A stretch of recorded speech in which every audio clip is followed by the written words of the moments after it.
अनुच्छेद 13 को देख रहे हैं। अनुच्छेद 13 में लिखा रहता है कि मौलिक अधिकारों से असंगत और उनका अल्पीकरण करने वाली विधियाँ। यहाँ पे दो प्रकार के कानूनों का प्रावधान रहता है कि यदि संविधान के पूर्व के कानून कौन से हैं और संविधान लागू होने के पश्चात कौन से कानून हुए हैं। तो अनुच्छेद 13(1) रहता है, उसमें बताया गया है कि संविधान प्रारंभ के पहले की असंगत विधि, संविधान प्रारंभ के पहले की यदि कोई असंगत विधि मिलती है तो उसको अमान्य माना जाएगा। ठीक है, तो यहाँ पर सुप्रीम कोर्ट ने अपन को सिद्धांत दिए समय समय पर। तो सर्वोच्च न्यायालय के द्वारा मौलिक अधिकारों के संबंध में कुछ महत्वपूर्ण सिद्धांत दिए गए हैं। तो सबसे पहले जो संविधान वो रहता है जैसे कि पृथक्करणीय का सिद्धांत। ये सिद्धांत क्या कहता है, पृथक्करणीय का सिद्धांत क्या कहता है कि यानी जो संविधान पूर्व की पहले जो विधियाँ रहती हैं, पश्चात की जो विधियाँ रहती हैं, यदि अपने मौलिक अधिकारों से असंगत हैं, तो उसका जो भाग असंगत दिख रहा है मौलिक अधिकारों से, उसको अलग कर दिया जाएगा। या फिर उसका यदि संविधान का मूल ही यदि जो विधि बनी है, यदि उसका मूल ही संविधान मौलिक अधिकारों के विपरीत है, तो पूरी उस विधि को ही अवैध या अमान्य घोषित कर दिया जाएगा। देखो यहाँ पर एक बार इसको लिखते हैं तो ज़्यादा सही और ज़्यादा अच्छा रहेगा। क्या रहेगा कि विधि का केवल असंगत भाग अलग कर दिया जाएगा। क्या बोलता है, विधि का केवल असंगत भाग अलग कर दिया जाएगा।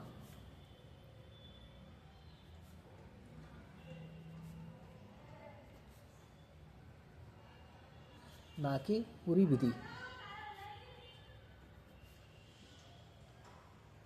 नहीं की जाएगी। लेकिन ये अपवाद है, अपवाद में लिख सकते हैं इसको, यदि इसका विधि का मूल ही असंगत है तो पूरी विधि अमान्य कर दी जाएगी।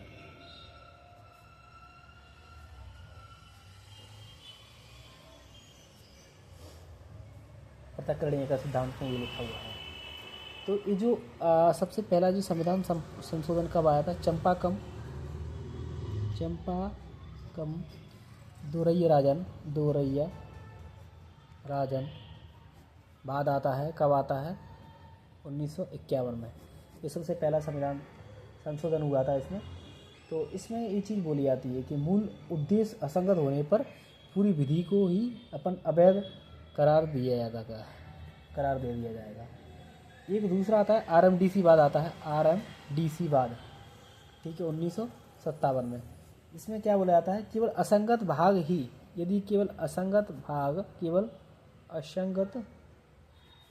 भाग अवैध कर दिया जाएगा। अब इसके बाद में एक और दूसरा सिद्धांत आता है, ग्रहण आच्छादन का सिद्धांत होता है। ग्रहण या फिर आच्छादन का, ग्रहण समझते हैं अपन, एक सूर्य ग्रहण होता है, चंद्र ग्रहण होता है। तो ग्रहण क्या करता है कि यदि मान लो चंद्र ग्रहण पड़ता है, तो जैसे ही चंद्र ग्रहण पड़ता है, ये चंद्रमा हो गई, ठीक है, और यहाँ पे बीच में क्या पृथ्वी आ जाती है अपनी, यहाँ पे मून हो जाता है, यहाँ पर अर्थ आ जाती है, यहाँ पर सन आ जाता है। जब क्या बोलते हैं, पृथ्वी, चंद्रमा और सूर्य के बीच में पृथ्वी आती है तो उसकी छाया इस पर पड़ जाती है, तो उसके कारण अपन को कौन सा चंद्र ग्रहण मिल जाता है। ठीक है, यदि मैं बात करता हूँ अर्थ, यहाँ पर अर्थ हो जाती है, यहाँ पर मून हो जाता है, यहाँ पर सन हो जाता है। ठीक है, तो यहाँ पे सूर्य और पृथ्वी बीच में पृथ्वी आती है, चंद्रमा आता है, तो यहाँ पे सूर्य ग्रहण पड़ जाता है। तो ऐसे ही बात की जाती है, यानी उसका कुछ पोर्शन दिखता नहीं है कुछ समय के लिए।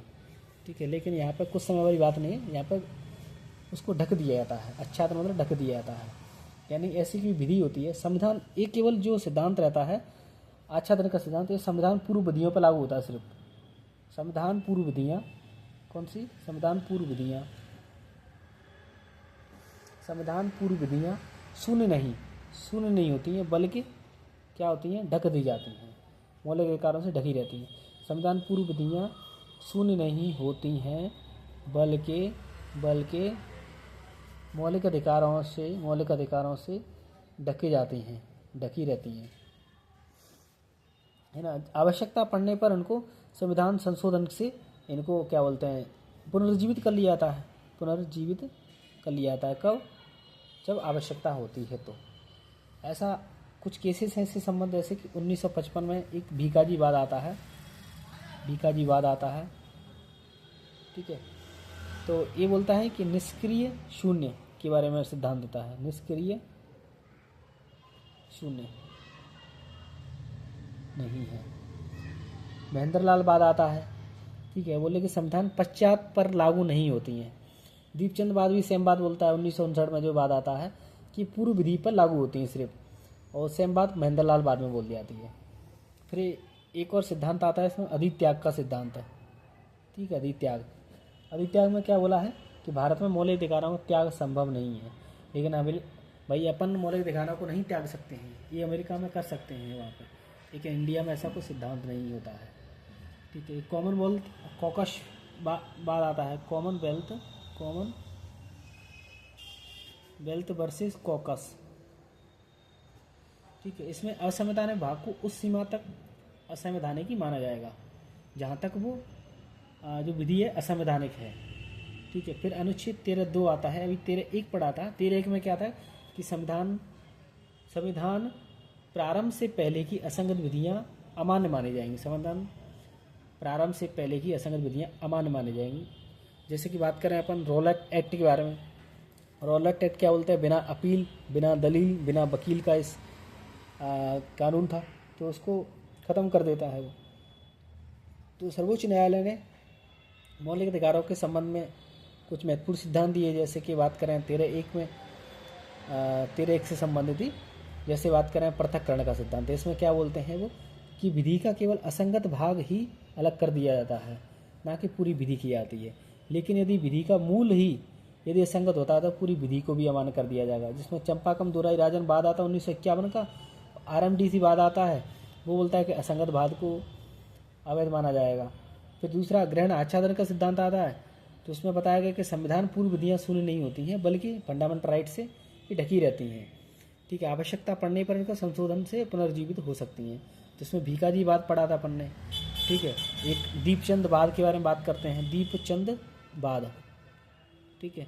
तो ये बोलते हैं कि ये संविधान की पूर्व की विधियाँ पर लागू होता है ये चीज़। अधित्यागवाद हालांकि भारत में लागू नहीं होता है चीज़। कॉमनवेल्थ वर्सेस कॉकस, इसमें असंवैधानिक भाग उस सीमा तक ही लागू होता है जहाँ तक वो विधि असंवैधानिक होती है, ठीक है।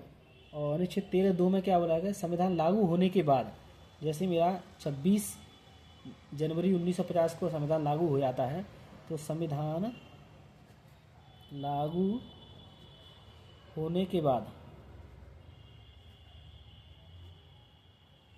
राज्य मौलिक अधिकारों को छीनने या कम करने वाला कोई कानून नहीं बनाएगा। संविधान लागू हो गया है 26 जनवरी 1950 को, तो राज्य ऐसा कोई कानून नहीं बना सकता है जिससे अपने फंडामेंटल राइट कमज़ोर हों, है ना, अपने फंडामेंटल राइट कमज़ोर हों, ठीक है। तो यहीं से अपना कौन सा पुनरावलोकन वाला सिद्धांत आता है, पुनरावलोकन, कि सुप्रीम कोर्ट चेक कर लेता है भाई कि ऐसा कोई विधि तो नहीं बना दी संसद ने, वो उसका चेक कर लेता है। यदि चेक कर लेता है, यदि गलत पाई जाती है तो उसको अवैध खत्म कर देता है, ठीक है। अनुच्छेद 13(3) में क्या बोलता है, अनुच्छेद 13(3) में इसमें विधि की परिभाषा के बारे में बात की जाती है। कौन सी विधि की परिभाषा? विधि की परिभाषा क्या होती है? विधि की परिभाषा में बात करें तो एक तो विधायिका होती है, सिंपल सी, विधायिका कोई कानून बना दे, विधायिका द्वारा निर्मित कानून, विधायिका द्वारा निर्मित कानून होता है, ठीक है। अध्यादेश, जैसे अनुच्छेद कौन सा होता है 123 के तहत में राष्ट्रपति दे देता अनुच्छेद, 213 के संबंध में राज्यपाल अध्यादेश जारी कर देता है। नियम हो जाते हैं, आदेश हो जाते हैं, उपनियम हो जाते हैं, प्रथा हो जाती हैं, उपविधि हो जाती हैं, ठीक है। तो ये सब जो चीज़ें हैं ना वो विधि के अंतर्गत आती हैं। फिर 13(4) है, 13(4) में 24वां संविधान संशोधन होता है। 24वां संविधान संशोधन कब होता है? 1971 में होता है। 1971 में 24वां संविधान संशोधन। तो गोलकनाथवाद के बाद में इसको जोड़ा जाता है। 1967 में एक गोलकनाथवाद होता है, ठीक है। तो उसमें ऐसा कुछ बोला कि भाई ये वाला पार्ट नहीं है 13 वाला, और लेकिन उसके बाद में 24वां संविधान संशोधन 71 में आता है, तो इसमें इसको 13(4) को जोड़ दिया था। इसमें बताता है कि अनुच्छेद 368 है, इसके अधीन यदि संविधान संशोधन करना चाहते हैं अनुच्छेद 13 में, तो वो लागू नहीं होगा। क्या क्या बोला, दोबारा देखें हम कि मौलिक अधिकारों से असंगत और उनका अल्पीकरण करने वाली विधियाँ होती हैं। ये कानून पूर्व विधियाँ और संविधान के लागू होने के बाद विधियाँ, दो विधियों के बारे में बात की जाती है। अनुच्छेद 13(1) में ये संविधान लागू होने से पहले, संविधान लागू होने के बाद दोनों विधियों पर लागू होता है, ठीक है, दोनों विधियों पर लागू होता है। तो इसमें कहा जाता है कि संविधान के पहले की जो विधियाँ असंगत हैं वो अमान्य कर दी जाएंगी, ठीक है। तो जैसे बात करें पृथक्करणीय का सिद्धांत सुप्रीम कोर्ट देता है, बोलता है कि विधि का केवल असंगत भाग अलग कर दिया जाएगा, ना कि पूरी विधि। यदि उसका विधि का मूल ही यदि असंगत है तो पूरी विधि को अलग कर दिया जाएगा। ऐसा चंपाकम दोहराई राजन 1951 में जो केस आता है उसके माध्यम से बोला गया। फिर 1957 में RMDC बाद आता है, उसमें बोला गया केवल असंगत भाग ही अवैध माना जाएगा। फिर ग्रहण आच्छादन का सिद्धांत आता है, उसमें संविधान पूर्व विधियाँ शून्य नहीं होती हैं, बल्कि फंडामेंटल राइट से ढकी होती हैं, ठीक है, उनको संशोधन से पुनर्जीवित कर दिया जा सकता है। 1955 में भीखाजी बाद आता है, उसमें बोले कि निष्क्रिय शून्य नहीं है, ठीक है। दीपचंद बाद कहता है कि भाई संविधान के पूर्व की विधियों पर लागू होता है, कौन सा, ग्रहण आच्छादन का सिद्धांत। अधित्याग में क्या बोला जाता है कि संविधान जो फंडामेंटल राइट को अपन त्याग सकते हैं, त्याग नहीं सकते, ये संभव ही नहीं है, लेकिन अमेरिका में ऐसा हो जाता है। कॉमनवेल्थ कॉकस में क्या है, असंवैधानिक भाग को उस सीमा तक ही असंवैधानिक माना जाएगा। अनुच्छेद 13(2) में क्या है कि संविधान लागू होने के बाद राज्य कोई ऐसी विधि नहीं बनाएगा जिससे अपने फंडामेंटल राइट कमज़ोर हो, अपनी विधि मतलब जो राज्य है कमज़ोर, फंडामेंटल राइट कमज़ोर हो या छीनने लगे, ऐसा कोई विधि नहीं बनाएगा। यदि ऐसी बनाता है तो सुप्रीम कोर्ट जांच करेगा, उसको ख़त्म कर देगा उसको। 13(3) में क्या है, विधि की परिभाषा के बारे में बात की जाती है, ठीक है। तो विधायिकाओं के द्वारा निर्मित जो कानून होते हैं, अध्यादेश होते हैं, नियम होते हैं, आदेश होते हैं, परमादेश होते हैं, ठीक, उपविधि होती है, प्रथा होती है, अधिसूचना, ये सब विधि के अंतर्गत आती है। मद्रास जो चंपाकम दोहराई राजन केस था उसमें अध्यादेश को विधि माना है, किसको, अध्यादेश को, ठीक है। और विशाखा दत्त के साथ न्यायालय को आदेश देता है तो उसको माना जाता है। अनुच्छेद 13(4) में 24वां संविधान संशोधन 1971 में होता है, तो गोलकनाथवाद के बाद में उसको जोड़ दिया था अनुच्छेद 13(4) को, ठीक है। उसमें बोला गया 368 के अधीन कोई यदि संविधान संशोधन करते हैं तो वो 13 पे लागू नहीं होता है।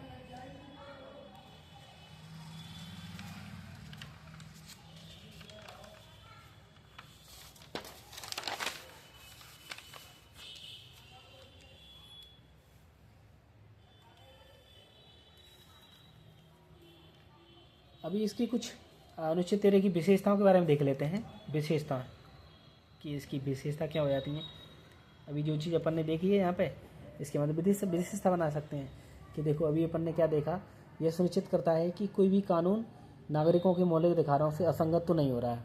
देखो अनुच्छेद 13 सीधी बोलता है कि मौलिक अधिकारों से असंगत या उनका अल्पीकरण करने वाली विधियाँ है कोई है तो नहीं है। यदि ऐसा है तो भाई उस पर पुनरावलोकन वगैरह जैसे कानून बन जाते हैं, तो पुनरावलोकन के माध्यम से उसको ख़त्म कर दिया जाता है। तो सबसे पहले तो क्या बात हुई कि पूर्ववर्ती कानूनों की वैधता के बारे में जांच करता है। कौन सी, पूर्ववर्ती कानून, पूर्ववर्ती कानूनों की वैधता की जांच करता है।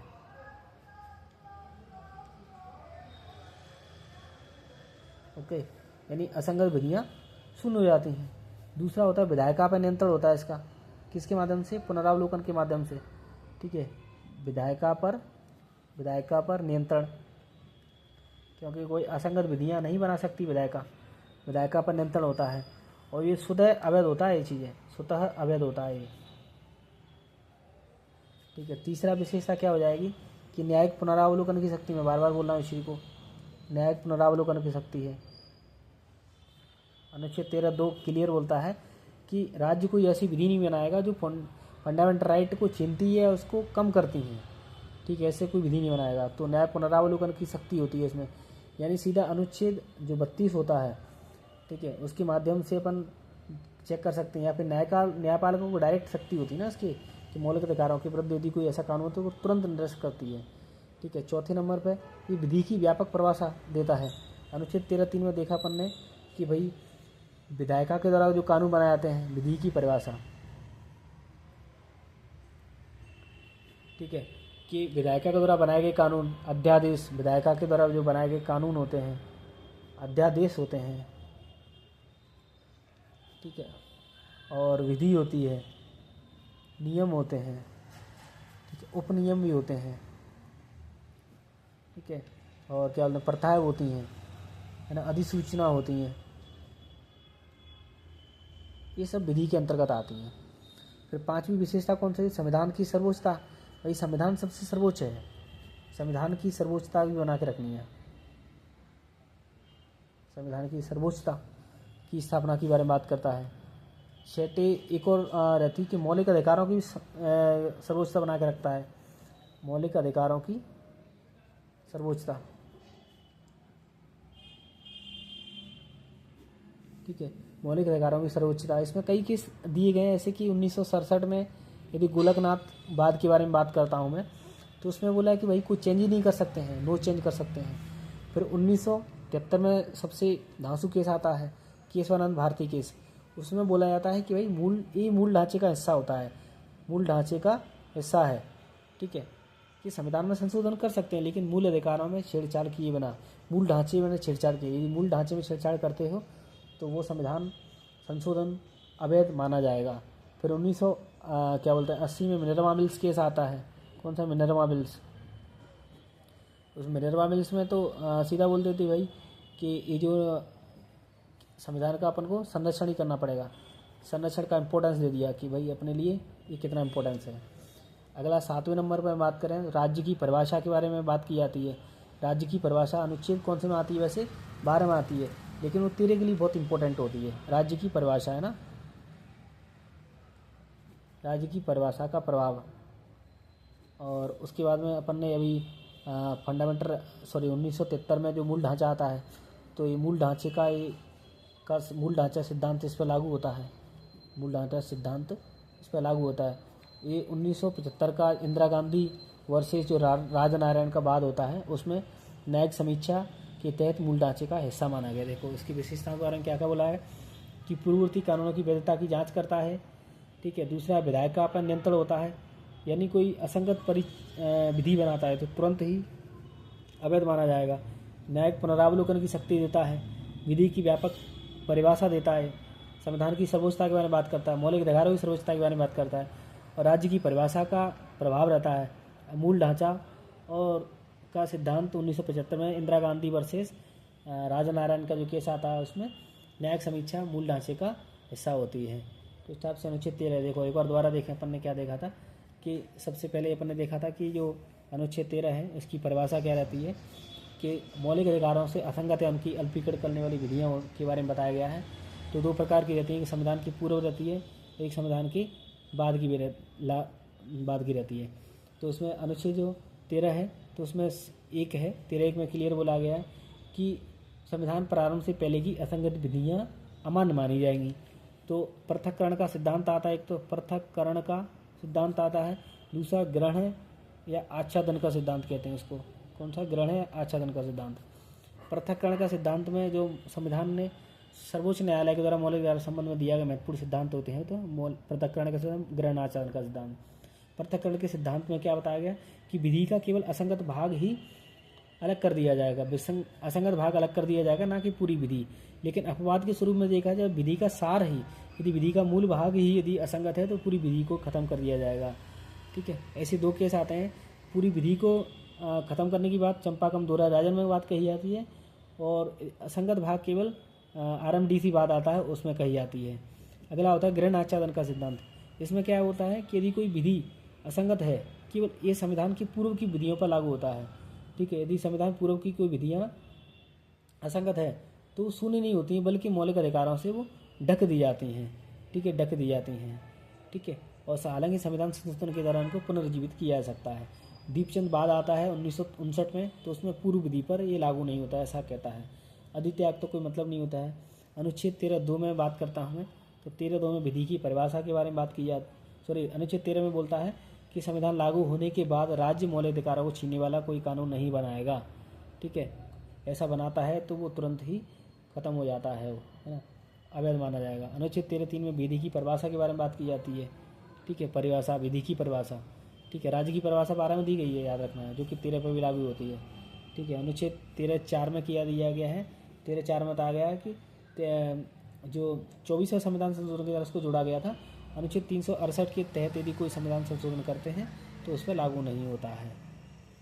विशिष्टता को देखा ही अपन ने कि पूर्ववर्ती कानूनों की वैधता की जांच करता है, वैधता पर नियंत्रण के बारे में बात की जाती है, न्यायिक पुनरावलोकन के बारे में बात की जाती है, विधि की परिभाषा, संविधान की सर्वोच्चता, मौलिक अधिकारों की सर्वोच्चता, और राज्य की परिभाषा होती है मौलिक मूल ढांचा का सिद्धांत इस पर लागू होता है।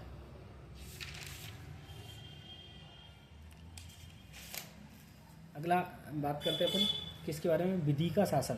कौन सा विधि का शासन? देखो, विधि का शासन से तात्पर्य क्या है? विधि का शासन, विधि मतलब कानून, कानून का शासन। यानी पहले के टाइम पे क्या होता, राजा ही जो बोल देता भाई वही महत्वपूर्ण होती थी, जो ही वही इम्पोर्टेंट होता था। ठीक है, लेकिन जैसे ही संविधान आता है, जैसी विधि बनती है, तो क्या बोलते हैं कि व्यक्ति के स्थान पर कानून का शासन होने लगता है। क्या होता है, व्यक्ति के स्थान पर कानून का शासन होता है। ये जो सिद्धांत होता है, इंग्लैंड के एक अर्थशास्त्री थे A.V. डाइसी। ठीक है, उन्होंने ये सिद्धांत दिया था। ठीक है, उन्होंने ये सिद्धांत दिया था A.V. डाइसी ने, और इसका अपने संविधान में यदि बात करें तो अनुच्छेद 14 में भाग 3, ठीक है, भाग 3 का अनुच्छेद 14 है, विधि के समक्ष समता, विधियों का समान संरक्षण में इसके बारे में बात की जाती है। ठीक है, प्रॉपर देखें इसको, तो इसी विधि के शासन से आशय क्या है कि देश का संचालन नियमों कानूनों से होता है। देश का यदि संचालन करना है अपन को तो नियमों कानूनों से होता है, ना कि किसी व्यक्ति की मनमानी से। यानी व्यक्ति के स्थान पर कानूनों का शासन होता है, ना कि किसी व्यक्ति का। यानी क्या बात की जाती है कि देश का संचालन नियमों और कानूनों के अनुसार होगा, ना कि व्यक्ति के स्थान पर होगा। ये सिद्धांत A.V. डाइसी देते हैं। अनुच्छेद 14 में इसका वर्णन दिया गया है। तो विधि के समक्ष समता, विधि के समक्ष समता, विधि के समक्ष समता और विधियों का समान संरक्षण।